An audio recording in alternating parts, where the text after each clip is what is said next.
আসসালামু আলাইকুম। আজকে একটা নিউজ খুবই ভাইরাল দেখলাম বাংলাদেশের বিভিন্ন মিডিয়াগুলাতে অনেকে ছোট, ছোট ভিডিও বানিয়ে এটা নিয়ে ছাড়লেন যে আপনার যমুনা টেলিভিশনের উপস্থাপিকা যার সংক্ষিপ্ত নামটা নিকোল, এই নিকোলের বিষয়ে একটু আলোচনা করব। ওই ভিডিওতে দেখলাম যে উপস্থাপিকা নিকোল তিনি তার অতিথিকে উদ্দেশ্য করে বললেন যে এই যে স্বাধীনতার মাসে আপনি বঙ্গবন্ধুকে নিয়ে যে বঙ্গবন্ধু বা শেখ মুজিবকে নিয়ে যে মন্তব্য করলেন এটা স্বাধীন দেশের নাগরিক হিসেবে আমি প্রতিবাদ জানিয়ে রাখলাম বা প্রতিবাদ করে রাখলাম এরকম কথা বললেন। এখন তার এই কথার পরিপ্রেক্ষিতে কিন্তু যিনি আমন্ত্রিত অতিথি ছিলেন তিনিও তেলেবেগুনে রেগে গেলেন। আর নিকোলও কম যায় কিসে, তিনিও আসলে মানে ছাড়েননি, সাধারণ কথায় যেটা আমরা দেখলাম যে সাবেক বিচারপতি শামসুদ্দিন মানিক তিনি এক উপস্থাপিকার সাথে যেরকম আচরণ করছেন, কিন্তু উপস্থাপিকা কিন্তু সেখানে নিশ্চুপ ছিলেন, তিনি কোনো কথা বলেননি বা তিনি থামাইতে চেষ্টা করছেন, কিন্তু নিকোল কিন্তু আসলে থেমে থাকেননি, তিনি কথার পিঠে কথা বলছেন। এখন এই নিকোল সম্পর্কে একটু নেটে ঘাটাঘাটি করলাম বা একটু জানতে চেষ্টা করলাম, দেখলাম যে একটা ভিডিওতে তিনি এই নিকোল তিনি বৈষম্যবিরোধী ছাত্র আন্দোলন চলাকালে আওয়ামী লীগের এক এমপিকে তাদের এই এমপি বা একজন নেতাকে তাদের অনুষ্ঠানে এরকম অতিথি হিসেবে করে নিলেন। অতিথি করে নেওয়ার পরে সেখানে সম্ভবত মারা যাওয়ার পরে যেন পানি পানি করে যে পানি লাগবে, পানি মুগ্ধ, সেই মুগ্ধ মারা যাওয়ার পরের ঘটনা এটা।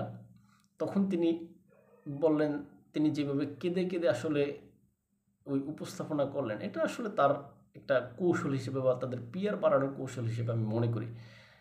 এখন এই যে নিকোল যে এই কথা বলে, এই যে আজকে যে কথা তিনি বঙ্গবন্ধুকে নিয়ে বলছেন বা প্রতিবাদ জানিয়েছেন, এটা আবার ওই যে আওয়ামী লীগের বিপক্ষে দাঁড়িয়ে তখন এই যে মুগ্ধদের পক্ষে দাঁড়িয়ে যে কথা বলেছেন, সেটা আসলে এখানে মূলত তারা নাটক করে, এই নিকোল নাটক করে আসলে মূলত তাদের চ্যানেলের যে পিআর এটা বৃদ্ধি করতে চাইছে বা করে বলে আমি মনে করি। কেননা তখন যেভাবে তিনি কেঁদে কেঁদে যেভাবে পানি লাগবে পানির বিষয়টা তিনি উপস্থাপন করলেন, সেখানে তার অতিথিকে তিনি বিব্রত করলেন।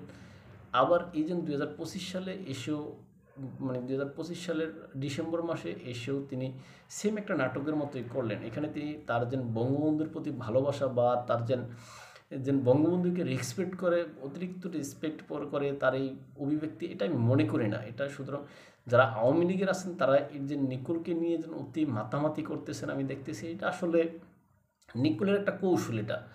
এটা নিকোলের একটা পুরনো কৌশল, যেটা তিনি আসলে সময় সুযোগ বুঝে, মানে যোগ বুঝে কূপ মারানো একটা কথা আছে না, ওইরকম যোগ বুঝে কূপ মারছেন। এখন এই নিকোল আসলে আপনার যেন এই বঙ্গবন্ধুর প্রতি এই অভিব্যক্তি ব্যক্ত করে মূলত যেন তিনি আওয়ামী লীগ সাজেন, বিষয়টা কিন্তু এরকম না।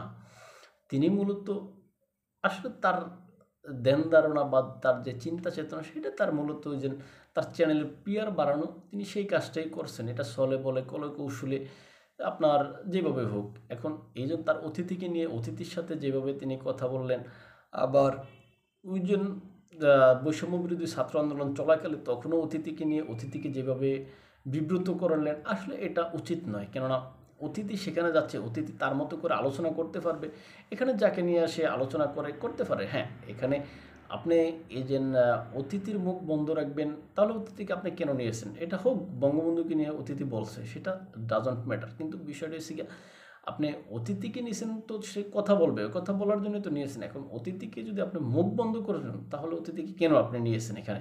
সুতরাং এইভাবে অতিথিদেরকে নিয়ে তাদেরকে বিব্রতকর পরিস্থিতিতে ফেলানো, এটা আসলে নিকোলের একটা পুরানো অভ্যাস হিসাবে আমি মনে করি। কেননা তিনি 2024 সালের ওই যে বৈষম্য বিরোধী ছাত্র আন্দোলন চলাকালে তিনি যেভাবে আওয়ামী লীগের এক নেতাকে নিয়ে যেভাবে বিব্রত করলেন, সেম একটা কাজ তিনি 2025 সালে এসে এই যে হোক সে যে দলের হোক, তাকেও তিনি বিব্রত বোধ করাইছেন। সুতরাং এই নিকোলের এটা কৌশল। নিকোল এই কৌশলে মূলত তাদের পিয়ার বাড়ায় আলোচনায় থাকতে চায়, এছাড়া আর কিছুই নয়। এই যে এই নিকোল আওয়ামী লীগের পক্ষের লোক না বা আওয়ামী লীগের দালাল হিসেবে তাকে বর্তমানে অনেকে ট্যাগ দিচ্ছেন, তিনি আওয়ামী লীগের দালালও না। তিনি আবার ওই যে বৈষম্য বিরোধী ছাত্র আন্দোলন চলাকালে আওয়ামী লীগের পক্ষে যারা ছিলেন, তারা আবার এই নিকোলকে তখন বিএনপি জামাতের দালাল বা এই যে ছাত্রদের দালাল ইত্যাদি ইত্যাদি দালাল হিসেবে ঘোষণা দিয়েছেন। সুতরাং নিকুল আসলে কোনো পক্ষের দালালই না, তিনি আসলে আপনার আওয়ামী লীগের দালালও না, তিনি বিএনপির দালালও না, তিনি অন্য কোনো দলের হয়তো হইতে পারেন বা তিনি অন্য কোনো এজেন্ডা নিয়ে নামতে পারেন বলে আমি মনে করি।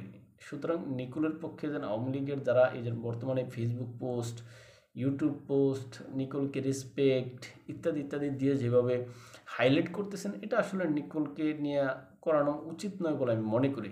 তাই ভালো থাকবেন সবাই, দেখাবো অন্য কোনো ভিডিওতে অন্য কোনো বিষয়। আমাদের কিন্তু আপনারা ফলো করতে চান ইউটিউব এবং ফেসবুকে স্বপ্নচারীর কথা নামে, ইনস্টাগ্রাম ও টিকটকে এনায়েত হোসেন নামে দেখতে পারেন। আসসালামু আলাইকুম।